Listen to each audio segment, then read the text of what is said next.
안녕하세요. 오늘은 상속 재산을 받았는데 이미 빚이 너무 많아서 어려운 상황일 때 어떻게 해야 할지 좀 살펴보려고 합니다. 네, 특히 이제 가족한테 좀 피해 안 주고 내 빚 문제를 해결하고 싶다. 이런 고민하시는 분들께는 중요한 정보가 될 것 같아요. 저희가 오늘 볼 자료가 파산과 회생, 상속협의 분할 제척 기간의 마법 뭐 이런 제목인데요.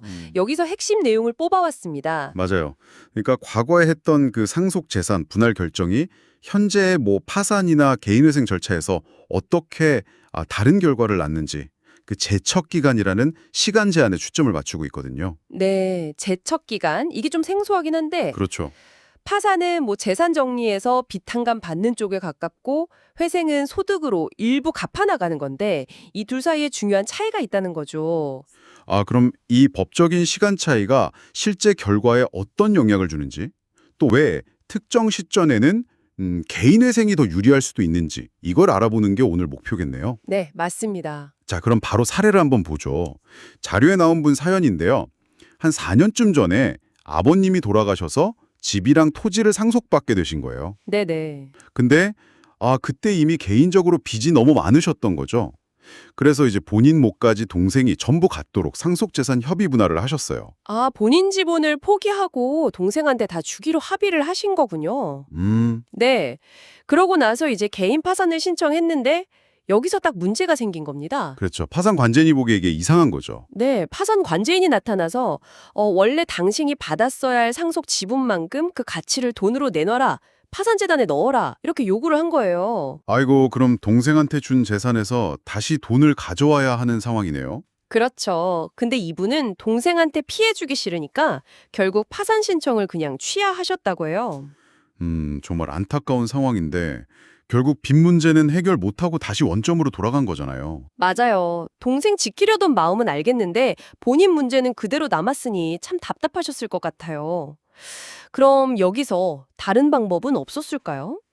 바로 여기서 부인권하고 그 제척기간이라는 게 중요해집니다. 부인권이요? 네, 부인권. 이게 뭐냐면 채무자가 파산이나 회생 신청하기 전에 재산을 좀 부당하게 처분하거나 줄이는 행위 있잖아요. 네, 뭐 지금처럼 상속지분 포기하거나 그런 거요? 그렇죠. 그런 행위를 했을 때 파산관제인이나 회생위원이 그거 안 돼! 하고 취소시키고 그 재산을 다시 가져올 수 있는 권리예요. 채권자들 보호하려고요. 아하, 재산을 되돌리는 거군요. 그런데 그 권리를 행사할 수 있는 기간? 제척 기간이 파산이랑 회생에서 다르다고요? 이건 저도 좀 처음 듣는 얘기 같은데요. 네, 정확합니다. 바로 그 차이가 결정적일 수 있어요. 이게 파산 절차에서는요.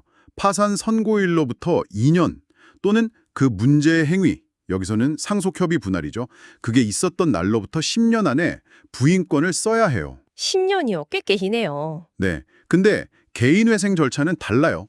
개인회생 개시결정일로부터 1년 또는 그 행위가 있었던 날로부터 5년 안에 써야 합니다. 10년 대 5년, 이 차이가 핵심이에요. 와, 10년하고 5년이면 엄청난 차이인데요.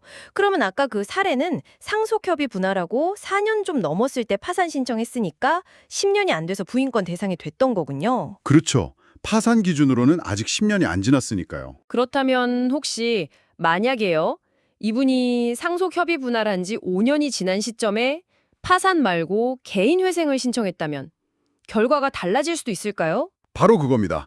이 자료가 딱 그 가능성을 얘기하는 거예요. 상속 협의 분할을 한 날로부터 5년이 지나버렸다면 개인회생 절차에서의 부인권 제척 기간, 즉 행위 후 5년은 이미 끝난 상태잖아요. 아, 5년 지났으니까 끝났다. 네. 그러면 회생위원은 더 이상 그 상속 협의 분할 자체를 문제 삼아서 부인권을 행사할 수가 없게 되는 거죠.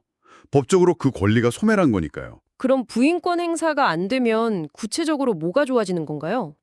개인회생에서는 기본적으로 청산가치 보장의 원칙이라는 게 있어요.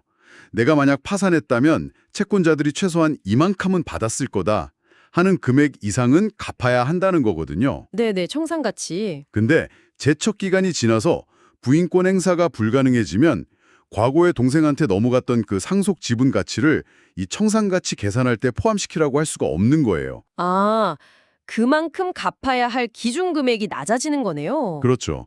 그래서 자료에 따르면 이분이 만약 월 한 250만 원 정도 버신다면 향후 3년간 월 100만 원씩 총 3,600만 원 정도만 갚고 나머지 빚은 다 면책받을 수도 있다는 계산이 나오는 거죠. 와, 그럼 동생한테 간 재산은 그대로 지킬 수 있는 거고요? 네, 그게 가능해지는 거죠.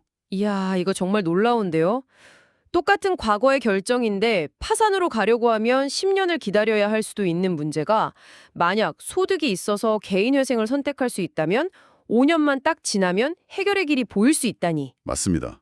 어떤 법적 절차를 또 어느 시점에 선택하느냐가 이렇게 결과에 큰 차이를 만들 수 있다는 걸 보여주는 거죠. 이거 정말 중요한 정보네요. 특히 상속 관련 문제가 얽혀 있는 분들한테는요. 네, 오늘 살펴본 것처럼 파산과 개인 회생에서 이 부인권 제척 기간이 다르다는 점, 파산 10년, 회생 5년, 이게 채무 해결에 정말 결정적인 영향을 줄 수 있습니다.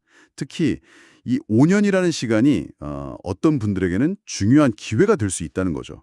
법 조항의 그 세세한 내용 하나가 실제 삶에 이렇게 큰 영향을 미칠 수 있다니 새삼 느끼게 되네요. 그렇죠. 물론 이건 일반적인 설명이고 실제로는 개개인의 상황이 다 다르니까요. 반드시 전문가랑 상담해서 본인 상황에 맞는 정확한 법률 검토를 받고 또 시기적절하게 절차를 선택하는 게 무엇보다 중요합니다. 네, 그건 당연하겠죠. 오늘 이야기 나눈 상속 문제처럼 혹시 여러분도 과거에 했던 다른 어떤 재산 관련 결정이나 금융거래 같은 것들이 현재나 미래의 재정 상황에 좀 예상치 못한 영향을 주고 있지는 않을까요? 그럴 수 있죠. 그냥 잊고 지냈던 과거의 어떤 선택이 지금 발목을 잡고 있을 수도 있고 또 반대로 오늘 사례처럼 의외의 해결책을 찾아주는 열쇠가 될 수도 있다는 점 한 번쯤 생각해 볼 만한 문제인 것 같습니다.